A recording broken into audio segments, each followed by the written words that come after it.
বরগুনায় মহামারী আকার ধারণ করেছে ডেঙ্গু। দেশের মোট ডেঙ্গু আক্রান্ত রোগীদের মধ্যে 1/4 বরগুনার। বরগুনা জেনারেল হাসপাতালে এই মুহূর্তে 217 জন ডেঙ্গু রোগী ভর্তি হয়ে চিকিৎসা নিচ্ছেন। মারা গেছেন 16 জন। এ বিষয়ে আরও জানাতে বরগুনা জেনারেল হাসপাতাল থেকে সরাসরি যুক্ত হচ্ছেন সহকর্মী সাইফুল মিরাজ। দেখুন, বরগুনায় ডেঙ্গু মহামারী আকার ধারণ করেছে। দেশের মোট ডেঙ্গু আক্রান্তের 60% রোগী বরগুনা জেলার।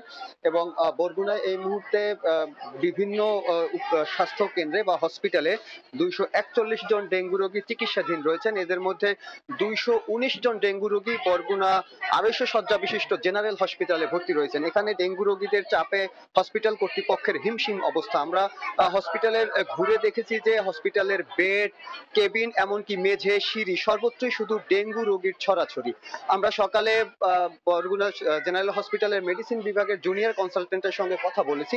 তিনি আমাদেরকে জানিয়েছেন যে ডেঙ্গু রোগীর চাপ সামলাতে হসপিটাল কর্তৃপক্ষের হিমশিম অবস্থা, এবং তিনি একটি বিষয় বলেছেন যে যেসব রোগীদেরকে হসপিটালে আনার এখনই প্রয়োজন পড়েনি এমন অনেক রোগীও এসে হসপিটালে ভর্তি হয়েছেন, যার ফলে যেসব মুমূর্ষু রোগীরা রয়েছেন তাদের জন্য যে বাড়তি সেবাটা প্রয়োজন ঠিক তেমনি ভাবে তারা সেবা দিতে পারছেন না।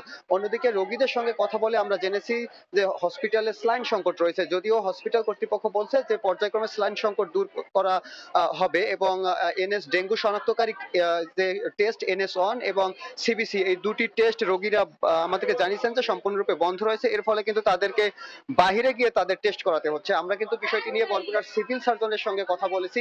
তিনি আমাদেরকে জানিয়েছেন যে মূলত ডেঙ্গু চিকিৎসার মাধ্যমে নির্মূল করা সম্ভব নয়। মূলত মশার আবাসস্থল ধ্বংস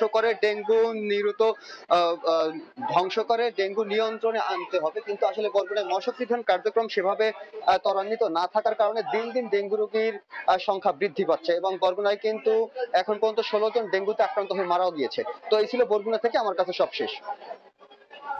আমরা সরাসরি যুক্ত ছিলাম বরগুনা